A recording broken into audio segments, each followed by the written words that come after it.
심장 판막에 이제 제가 기염이 있거든요. 그래서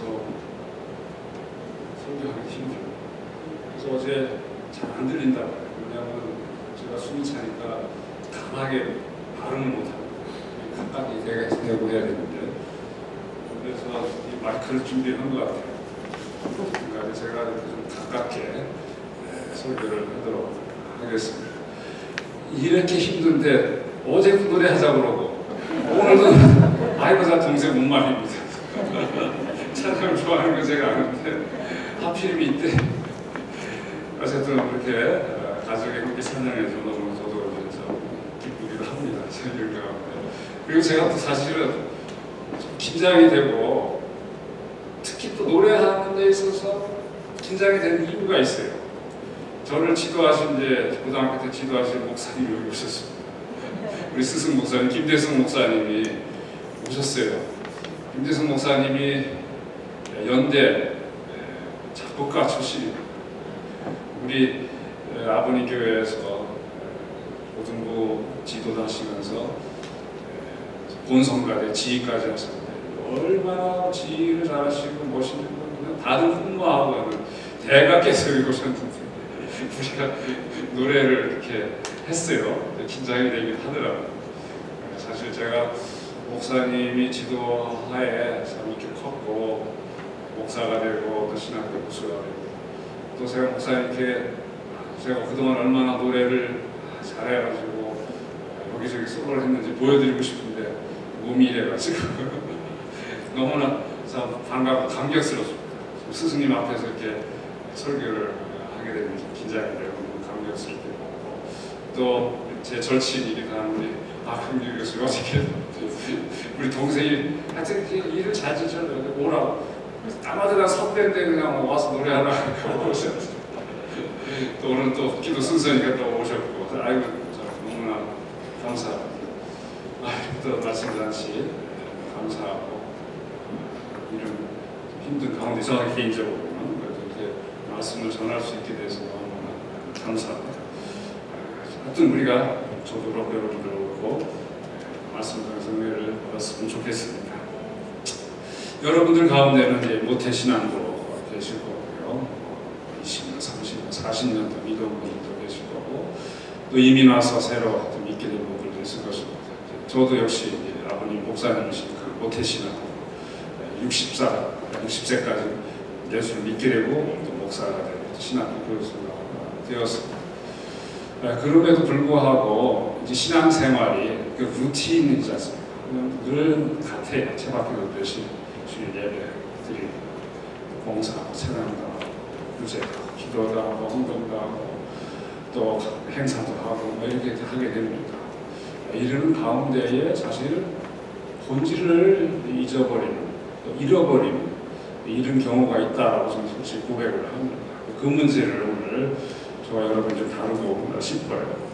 영국의 극작가이면서 신학자 C.S. 루이스 아주 유명한 분이니까 이분이 이제 Mere Christianity라는 순전한 기독교 책을 쓰셨는데 거기에 이런 이야기를 합니다. 교회는 사람들을 그리스도에게 이끌어 작은 그리스도들이 되게 하는 것 외에 작은 그리스도들 그리스도 제자라는 것이죠. 하는 것 외에 다른 목적을 위해 존재하지 않습니다. 만약 이것을 하지 않는다면 모든 예배당 건물들과 목회자와 선교와 설교와 심지어 성경 자체도 시간 낭비가 될 것입니다. 하나님은 다른 목적을 위해 인간이 되신 것이 아닙니다. 심지어 온 우주가 다른 목적을 위해 창조되었는지조차 의심스럽습니다. 굉장히 강한 표현입니다. 예배당 건물도 선교도 목사도 심지어 성경도 시간 낭비가 될 수 있다라면 어떻게 그렇게 감히 이야기할까? 포인트가 있는 거죠. 그건 조건부고 만약에 그리스도의 제자가 되고 작은 그리스도가 되게 하는 것이 없다면 이런 것은 시간 낭비라는 그런 표현인 것입니다. 다시 말하자면 그런 식으로 교회 생활하는 것은 일종의 종교 생활과 같다라는 거죠. 참된 복음의 길이 아니라고 C.S. 루이스는 아주 신랄하게 지적하고 있는 것입니다. 이 사람의 말처럼 성도교회가 또 많은 한국교회가 그냥 종교 단체라면 불과하다면 굉장히 심각한 문제입니다. 안 그래요? 우리가 예수를 믿는 것인데 예수의 몸된 교회요. 예수가 세우신 교회인데 만약에 예수가 빠진다면 이거는 그야말로 소문이에요. 예수를 믿고 예수 때문에 모였다고 하는데 그걸 C.S. 루이스가 모르는 게 아닙니다. 우리가 예수 때문에 모였고 예수 때문에 예배당을 짓고 예수 때문에 전도하고 예수 때문에 설교하고 예수 때문에 헌금하고 예수 때문에 성경 공부하고 그걸 모르는 게 아니죠. C.S. 루이스 말하는 것은 그럼에도 불구하고 진정한 예수의 제자들, 작은 예수와 연합된 이러한 것이 없다면 다 시간 낭비뿐이라 지적을 합니다. 제가 한 사건을 소개를 하겠습니다. 2015년 3월이었습니다. 토요일 새벽에 뉴욕 브루클린에서 발생된 사건이었습니다. 화재가 일어나가지고 7명의 아이들이 불에 타 죽었습니다. 그 집은 바로 정통 유대 라삐의 집인 것 같아요. 라삐인지 아니면 굉장히 신실한 정통 유대인. 왜냐하면 그 아버지가 그때 다른 데 출타, 유대인 랍비들이나 뭐 이런 가르치고 컨퍼런스 참석하려고 갔을 때였습니다. 그 불의 진원지는 부엌에 있었던 그 핫플레이트, 뭐라고 하나요? 이동형 불판이라고 할 수가 있겠는데, 유대인들은 안식일에 불을 켜거나 뭐 가스를 가지고 요리를 할 수 없게 됩니다. 그때 미리 이제 음식을 만들어서 뭐 24시간 좀 식을 거 아니에요. 그러니까 식지 말라고 미리 어떤 돌로 된 거든지 아니면 다른 쇠로 된 건지 이러한 핫플레이트에 달고 가는 그 다음에 음식을 거기다 넣으셔서, 그러니까 전기를 쓰지 않고 가스 쓰지 않으면 되지 않습니까? 거기에 이제 뭔가 뭐 건물이 묻었는지 물이 나고 갑자기 2층으로 만들어서 여기서 자던 아이들이 다 죽게 됩니다. 또 그때 이제 그 소방서가 보고하기를 화재 경보기도 없었다, 그 집에. 그래서 추측을 합니다. 무슨 추측이냐? 화재 경보기를 해놓으면 안식일에도 저 배터리가 움직인다는 것이에요. 그게 작동이 된다는 거예요.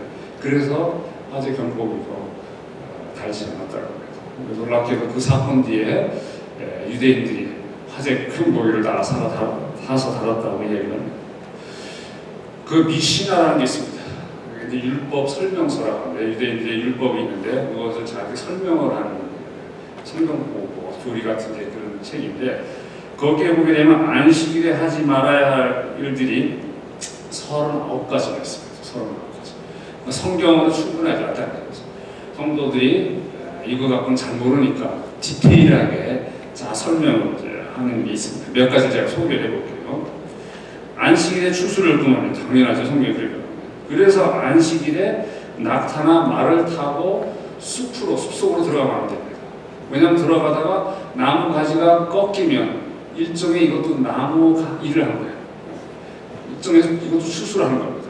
그래서 안식일에는 말을 타고 낙타를 타고 숲속으로 들어가지 못하게 되어 있습니다. 또 안식일에는 키질, 혹시 그런 일을 하지 못하도록 성경에 되어 있죠. 그래서 옛날부터 그렇고 지금도 그런데 안식일에 유대인들은 과일 상자를 미리 사오기 있지 않습니까? 사가지고 과일이 뭐 다 고르는 게 아니잖아요. 과일 먹는 위에는 좋은 거, 밑에는 이제 상한 거 이렇게 넣지 않습니까? 그래서 안식일에는 고르지 못합니다. 그냥 합니다. 고르는 게 바로 키질과 비슷합니다. 그래서 고르지 못합니다. 자기가 사는 것도. 그 다음에 안식일에 씨를 뿌려서는 안 되죠. 그래서 오늘날 정통 유대인들은 안식일에 꽃병에 물이 있으면 그 물을 빼야 됩니다. 왜요? 안식일에 꽃이 자랄 수가 있다. 물 때문에. 이것도 일종의 씨를 뿌리는 것 같다는 거예요. 또 여러분들은 분명히 아실 텐데 안식일에 불을 켜거나 끄지 못합니다. 근데 문제는 냉장고예요. 냉장고를 열면 불이 켜지지 않습니다. 그래서 유대인들은 안식일 전에 다 전구를 뺍니다. 근데 빼도 문제예요. 왜냐하면 냉장고를 열었다 닫으면 공기가 들어가면 컴프레서가 작동합니다. 더운 공기가 들어왔습니다. 움직입니다. 그래서 이제 냉장고를 다 이제 뽑기도 하고, 뽑으면 또 24시간 또 이제 음식 상할 수도 있지 않습니까? 그래가지고 여러분 아시는지 몰라요. 캔몰이나 워플이나 시어스도 마찬가지입니다. 이런 냉장고 회사에는 유대인용 냉장고가 있어요. 그냥 보통 냉장고인데 거기는 뭐가 있냐면 안식일 모드가 있어요. 안식일 모드. 그러니까 안식일 모드로 켜놓으면 안식일에 열어도 담아도 불이 안 들어오고 컴프레스도 작동이 안 됩니다. 그런 냉장고를 유대인들은 산다고 합니다. 어떻습니까? 좋은 신앙생활 같아요. 안식일에 안식할 수 있겠습니까? 그거 신경 쓰느라고 안식 못할 것 같아요. 물론 뭐 정통 유대인들 그 이야기 하겠죠. 안식 너무 좋다고 하나님의 말씀을 지키는데 그럴지 모르겠습니다. 저도 도무지 저하고는 맞지 않는 것 같아요. 여러분도 마찬가지로 생각을 합니다. 이런 종교적 전통 의식이 예수님 당시에도 있었던 모양이에요. 본문을 보게 되니까 안식일에 예수님을 따르는 제자들이 밀밭을 하시나가 배고파 이상을 잘라먹죠. 이 내용을 여러분 잘 아실 겁니다. 그 바리새인이 아니라 나를 바로 지적 들어가죠. 왜 그래요? 그 두 가지 해석이 있습니다. 먼저는 그것을 남의 단순히 이삭을 먹었다, 이삭 떨어진 걸 그냥 하나님께서 내버려두라잖아요. 이방인. 그래서 이삭을 이렇게 잘라 먹었다는 거죠. 잘라 먹기 때문에 안식일에 추수를 했다는 거예요. 또 한편 자른 것만 아니라 뭐 주웠다 할지라도 또 비볐을까요? 비벼 타작을 했다는 거죠. 그럴 때는 안식일에 일을 했다라고 지적을 한 거죠.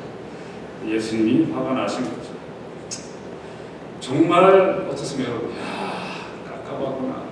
아까 미시나 이야기 제가 소개할 때 어떻게 생각하십니까? 야, 그들은 정말 가증스럽다. 위선자다. 이렇게 생각이 들 겁니다. 저도 뭐 그런 생각을 했었어요. 근데 여러분, 제가 여러분을 여쭈겠습니다.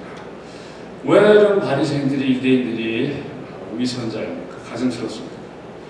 분명히 우리는 그들의 모습을 보고 그렇게 판단하는 거죠. 모습, 겉으로 나타나는 모습, 얼마나 가증스러워.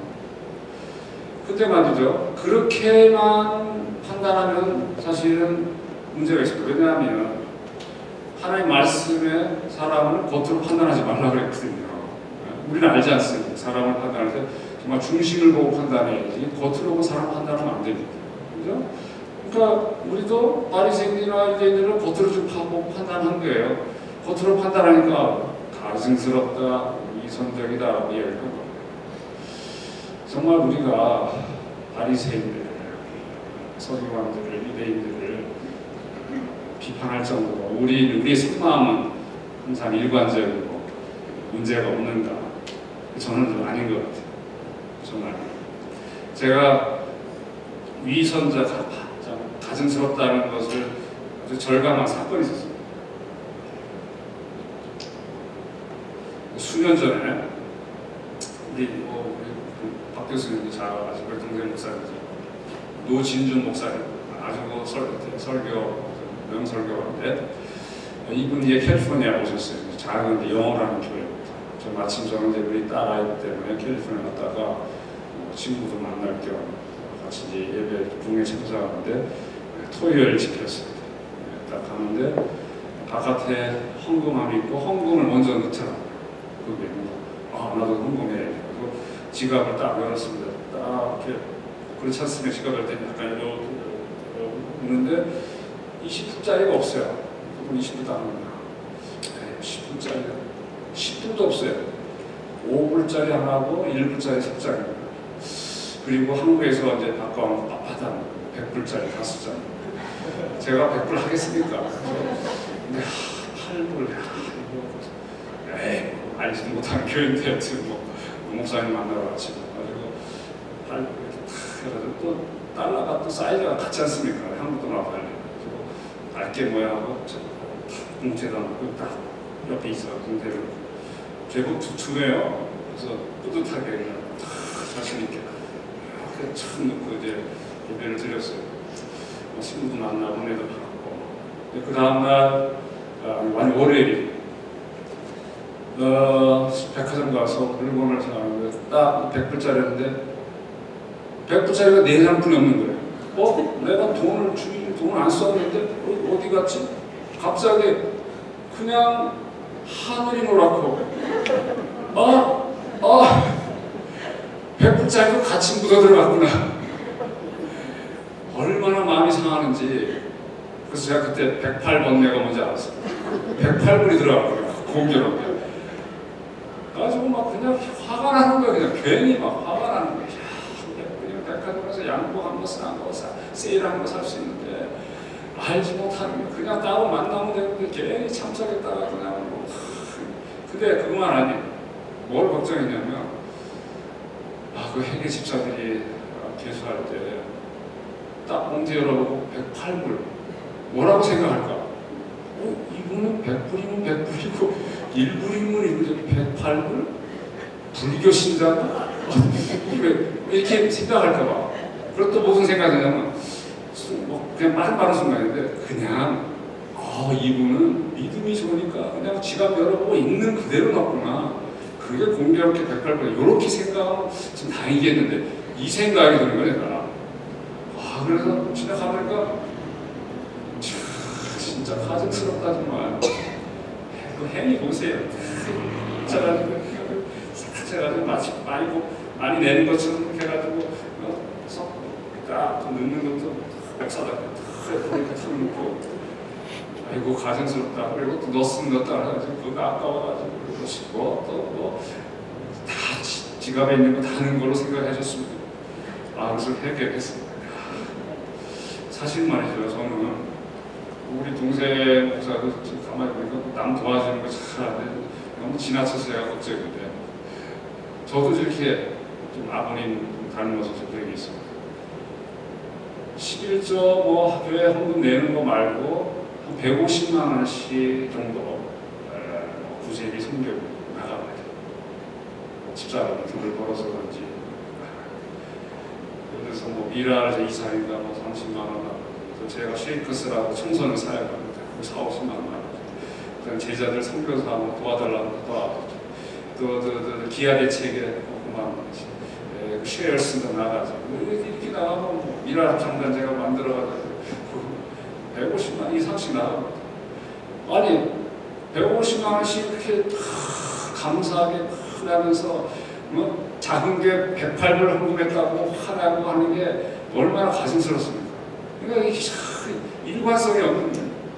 여러분들 눈치챘는지 모르겠어요. 채셨는지.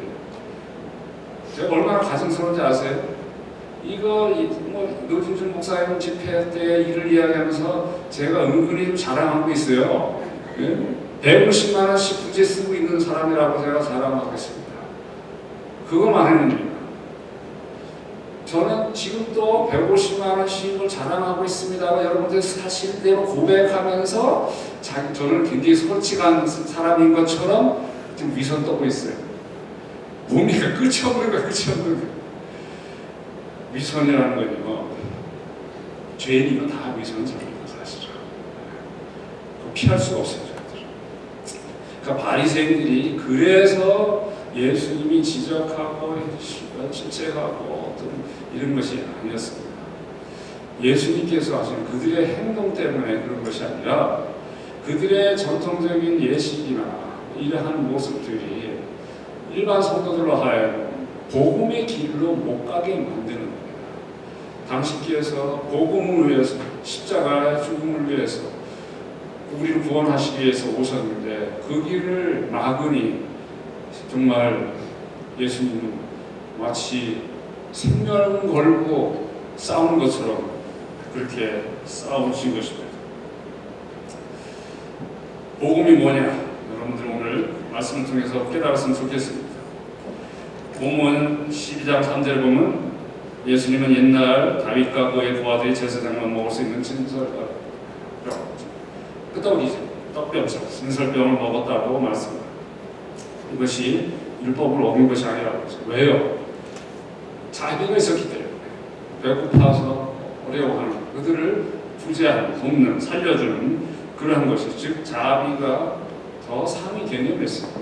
율법 자체보다. 율법의 강령이 뭡니까? 바로 하나님 사랑과 이웃 사랑이에요. 이것에 다 달려있습니다. 이것이 목적이에요. 근데 참 흥미롭게도 그렇게 미묘하게 그게 바뀔 수가 있다는 거예요. 율법의 목적이 그건데 결국 율법 때문에 하나님 사랑, 이웃 사랑이 없어지게 됩니다. 이런 물을 우리도 범할 수가 있다는 것을 아셔야 됩니다. 다윗이 시편 52편 16절에 하나님은 제사를 기뻐하지 아니하시고 번제를 기뻐하지 아니하신다고 말씀을 하고 그 이어서 17절에 이렇게 말씀합니다. 하나님께서 구하시는 제사는 상한 신령이라 하나님과 상하고 통회하는 마음은 주께서 멸시하지 아니하시리라라고 말씀합니다. 하나님께서 제사와 번제를 기뻐하지 않으신다 해서 제사와 번제를 싫어하시는, 가증스럽다 이렇게 생각하시는 것이 아니죠. 왜냐하면 하나님이 만드신 제도예요. 하나님 말씀이 뭡니까? 사실은 그 제사를 만든 목적 이유가 뭐예요? 우리 때문입니다. 인간의 죄 때문에 우리를 살려주시려고 또 화목케 하시려고 그래서 만든 건데 그래서 상한 신령이 필요한 우선적으로 나는 죄인입니다. 죄인입니다.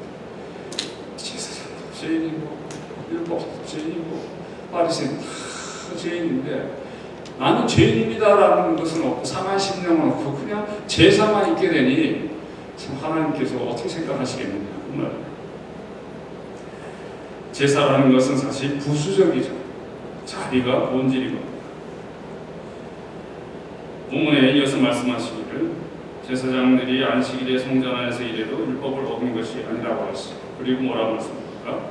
성전보다 더 큰 이가 여기 있느니라. 원문에는 더 큰 이가 있느니라. 근데 이거 사실 번역이 조금 잘못된 것 같아요. 다른 주석을 받아보는데 왜냐하면 여기는 중성입니다. 뉴럴, 중성. 남성, 여성이 아니라 중성입니다. 이가 사람을 칭하는 것이 아니라 성전보다 더 큰 것이 있느니라. 그렇게 해야 돼요. 중성입니다.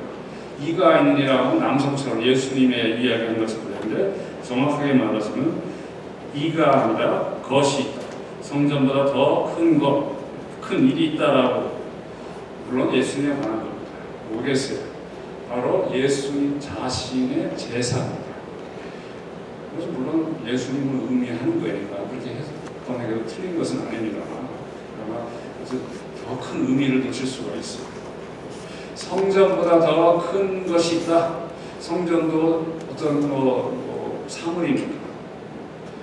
바로 예수님의 제사입니다. 다시 자신을 드리는 제사예요. 근데 예수님의 제사할 때에 예수님 자신을 드리는 제사죠. 그 제사의 본질이 뭡니까? 뭐 잘리고 죽이고 뭐 하고 뭐 어떻게 하고 바치고 뭐 어떻게 말고 이렇게 하고 뭐 이런 겁니까? 아니면 자비입니까? 사랑입니까? 용서입니까? 긍휼하심입니까? 당연히 후자 아닙니까? 예수님이 자비를 말이야. 긍휼하심을 말이야. 하나님의 사랑을 말이야. 우리를 구원하시기 위해서 제사가 되신 거 아닙니까? 근데 어떻게 자비, 긍휼 이런 거 빠지고 그냥 바쳐지는 것 자체로 소송될 수가 있냐? 예수님이 이것을 지적하고 계십니다. 그래서 이런 맥락에서 7절에 나는 자비를 원하고 제사를 원하지 아니하노라 하는 호세아 6장 6절에 있는 말씀을 잘 이해할 수가 있는 것입니다. 여러분 이해가 되시죠? 무엇이 본질이고 무엇이 중요하다는 것입니다. 제사를 그릇이라 한다면 자비는 그 그릇 안에 있는 요리라고 할 수가 있을 것입니다. 그릇에 연연하는 것이 종교라면 그 안에 들어있는 요리에 초점을 맞출 것이 복음이라 할 수가 있습니다. 부수적인 또 종교적 전통이나 예식에 목을 매면 남을 비판하게 마련입니다. 왜요? 거기는 자비가 결여되어 있기 때문에 그렇습니다. 그리고 또 비판해야 돼요. 비판해야 상대적으로 자기가 더 의롭게 되거든요. 그래서 바리새인들과 서기관들은 열심히 남을 비판한 것입니다. 근데 복음은 자비가 있기 때문에 비판을 하지 않거든요. 자기가 달라도 비판하지 않습니다. 복음이라도 나 같은 죄인 살리시 그 은혜 놀라워. 이것이 복음인데 어떻게 비판이 들어옵니까? 율법은 자기에게만 자비를 베풀고 남은 비판하지만 반대로 복음은 자기를 비판하고 남에게는 자비를 베푸는 것입니다. 여러분들은 어느 쪽입니까? 한번 우리 생각해 보세요. 굉장히 미묘하기 때문에 저도 솔직히 여러분들 고백하지 않았습니다. 미묘하기 때문에 왔다 갔다 할 수 있어요. 우리는 항상 자비적, 제사가 아니라 자비적에 서 있어요.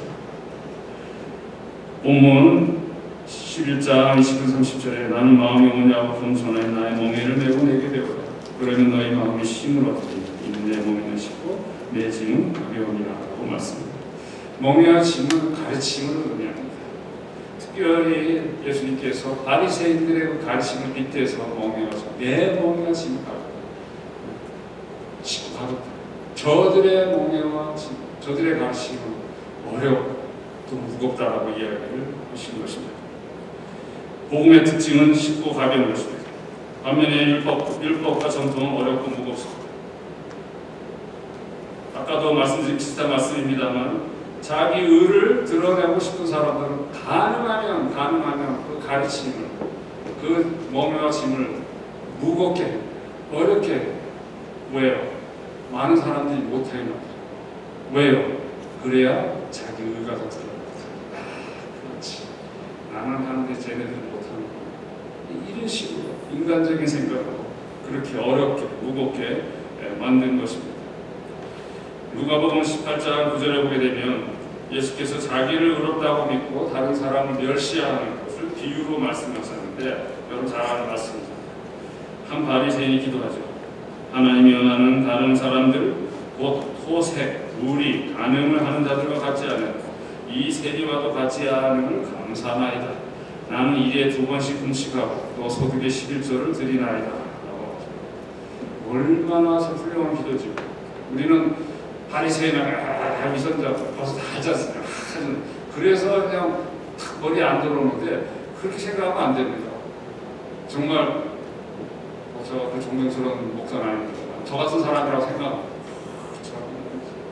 너무 잘못다. 소설이 아까 제가 얘기했잖아요. 150만 원씩 그죠? 이런 사람 이런 대상을 생각합니다. 훌륭하다. 그리고 상대적으로 이 세리와 같지 않다. 세리는 토색하고 많은 범죄자라는 뜻이에요. 아니야 다를까?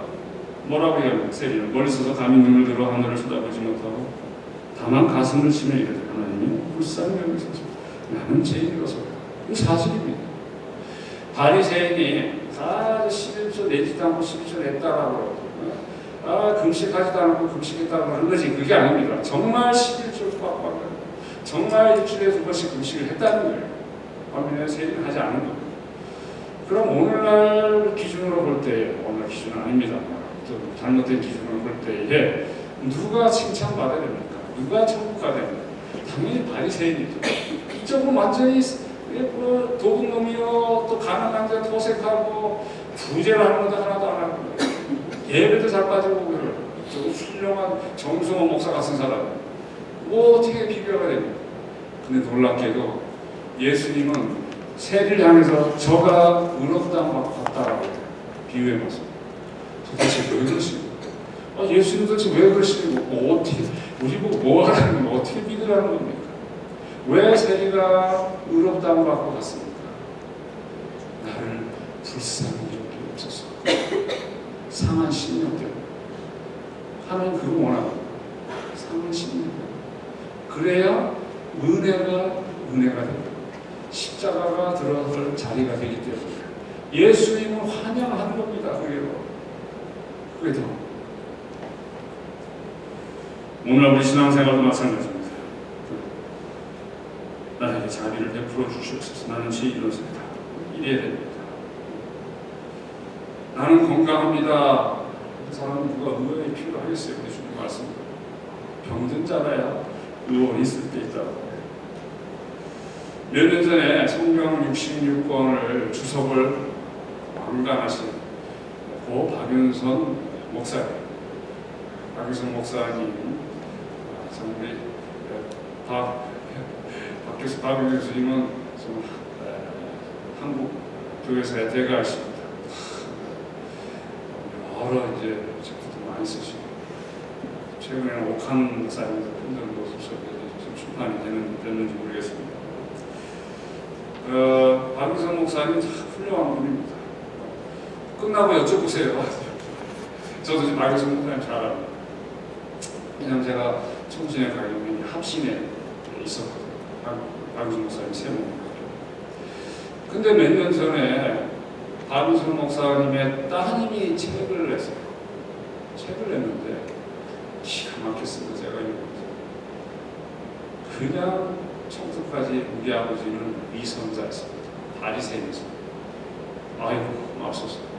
참 아버지의 명예롭고 훌륭하신 분을 그렇게 할 수가 있는 이해는 돼요. 제가 아버님한테 들었거든요. 박윤선 목사님이 그냥 한국교회를 위해서 수고하니까 자녀들 많이 못 들어봤어요. 유학 가실 때도 아마 유학 가실 때 혼자 하셨죠. 유학 가실 때도 그냥 돈도 없고 공부하시니까 옛날에 배 타고 갔을 때 사모님 한국에 주고 다 주셨는데 그러니까 자녀들이 원망이 있었겠죠. 그래도 그렇게 하실 수 있을까? 제가 그 책 내용을 한번 소개를 해요. 하나님이 이렇게 얘기합니다. 하나님의 계명은 곧 하나님을 사랑하고 이웃을 사랑하는 것이다. 그러므로 하나님을 마음과 뜻과 정성을 다해 사랑하는 것은 사랑하는 마음과 사랑의 행위로 이루어지는 것이지 죽기 내기로 하나님을 위해 무엇을 해냄으로써 사랑할 수 있는 것이 아니라 그것은 대단히 위험한 생각이 됩니다. 사랑을 강조하면서 복음이라는 것이 죽기 살기 내기로 열심히 일하는 게 아니다. 아버지가 그렇게 했다는 겁니다. 그렇게 하고. 정말 얼마나 무서운 비판인지 모르고. 저는 그 책을 읽으면서 죄송합니다. 네가 더 위선자다 했어요. 저보다 나이가 많으신 분이 화가 나니까. 당신이 더 위선자예요. 하나님을 사랑하는 것은 죽기 내기로 하나님이 무엇을 해낸 것이 아니다라고 하는데, 아니 물론 아버지가 죽기 내기로 일을 했긴 했어요.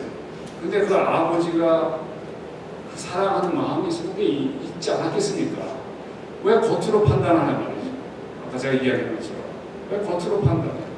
그 아버지의 마음을 자기가 읽었습니까? 정말 잘합니까? 아버지 마음속에 들어갔다 나왔습니다. 그리고 또 묻고 싶은 것은, 그렇다면 사랑 외치는데 왜 자기는 아버지를 사랑합니까? 왜 아버지를 향한 자비가 없어요? 참 답답하더라고요. 어쩌면 따님은 아버지처럼 죽기 내기로 주의 일을 하지 않았기 때문에 그렇게 비춰지지 않았을 수도 있습니다. 한번 죽기 내기로 일했을 때는 사실 다 잘할 수가 없지 않습니까? 그걸로 인해서 그렇게 비춰질 수도 있을 것이고. 이런 에피소드가 있어요. 박유선 목사님께서 66권 주석 왕관하고 무슨 축하연인지 이런 축하하는 기념 예배도 모르겠습니다. 이야기하시라니까 사연을 하시는데 그냥 할 수 없이 나가서 이야기할 때에 나는 80 먹은 주인입니다. 이렇게 이야기를 했다고 해요. 또 제가 이제 필라델피아에서 공부할 때 선배인 민병환 목사님, 지금 은퇴하셨겠지만 그분이 박유선 목사님 모시고 필라델피아에서 워싱턴이 볼티모어로 이제 가셨어요. 집회가 있었고. 갔다 와서 그 이야기 했어요. 딱 타는데 뒷좌석에 있는데 딱 거울이 안 보이더래요. 피곤하신가 바로 주무시려는. 근데 가는데 소리가 나서 딱 보니까 엎드려서 기도하고 2시간 동안 내내 기도했다. 그리고 이제 박유선 목사님은 저희 아버님이 아버지로 모시고 또 박유선 목사님은 아들로 생각했던 그런 관계에서요.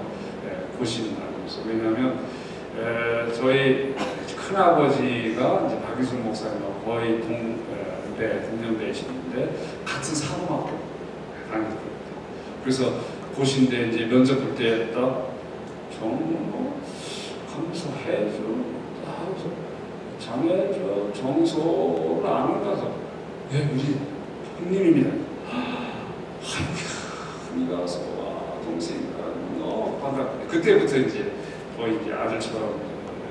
왜냐면 큰 아버지랑 아버님이랑 거의 20살 같이 차이가 났다는 것 같았어요. 그래서 이제 아버님이 고학생이니까 거기 가정교사로 들어갔어요. 박유선 그때 교장선생님인데. 그래서 가르친 사람이 바로 비판한 그 딸을 가르쳤어요. 그러니까 아버님 너무 잘 알죠. 얘가 왜 이렇게 썼냐, 얘가 왜 이렇게 썼냐, 답답해가지고. 그래서 이제 아버님이 구석에서 서재인데 여기서 자기가 하셨는데 새벽이면 전 기억이 잘 안 나요.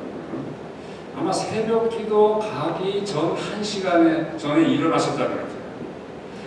새벽 기도 가기 전에 1시간 기도하고 새벽 기도 하셨어요. 아버님 말씀. 그럼 뭐 이렇게 죄가 많아서 기대하게 많아? 그분은 그런 분이었어요. 왜냐하면 어디 가나 회개의 기도를 하는 겁니다. 나는 죄인입니다. 그분을 향해서 위선자라고 하기 좀 안타깝다라고 생각을 합니다. 제가 무엇을 말씀드리려는 것입니까? 그 따님은 나름대로 복음을 깨달았어. 지식으로 깨달았어. 전 복음의 자유를 체험한 것 같습니다. 복음에 거의 다가온 것 같아서.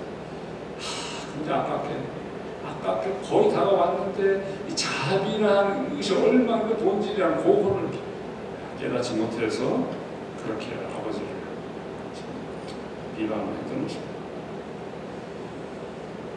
약 60년 전 필라델피아 십장로교회 담임하셨던 우리 목사님 통해서 그런 예화를 들으셨는지 모르겠습니다. 도널드 반 하우스라는 목사님이 라디오 설교에서 아주 유명한 설교를 했는데 이런 설교를 하셨습니다. 아까 C.S. 루이스 이야기와 일맥상통한 이야기인데 제가 소개를 해볼게요. 만약에 사탄이 이 도시를 점령하면 무슨 일이 일어날까요? 사탄이 필라델피아를 점령하고 십장로에서 다운타운에 무슨 일이 일어날까요? 아마 모든 술집은 문을 닫게 될 것이고 성인 잡지가 사라질 것이고 깨끗한 거리에는 행인들이 서로 웃음으로 인사할 것입니다. 그리고 거짓 맹세도 없을 것이고 아이들은 어른들에게 공손히 말을 할 것입니다. 그리고 매주일 예배당은 꽉 찰 것입니다. 여기까지만 들으면 이 도대체 무슨 말이야? 사탄이 이 도시를 점령하면 뭐 이런 일이 생겨난다고? 그 다음에 들어보세요. 매주일 예배당은 꽉 찰 것입니다. 그런데 설교에는 그리스도가 빠질 것입니다. 정말 C.S. 루이스 같은 교과는 이제 전국을 찌르는 충격적인 율법을 쓴 것 같아요. 얼마나 도전적인 이야기입니까? 뭡니까? 조심해야 됩니다. 우리가 사탄의 장난 이거 쉽게 생각하지 마세요. 얼마나 경외하지. 우리보다 수십 배, 수백, 수천 배 똑똑하지요. 능력도 있고.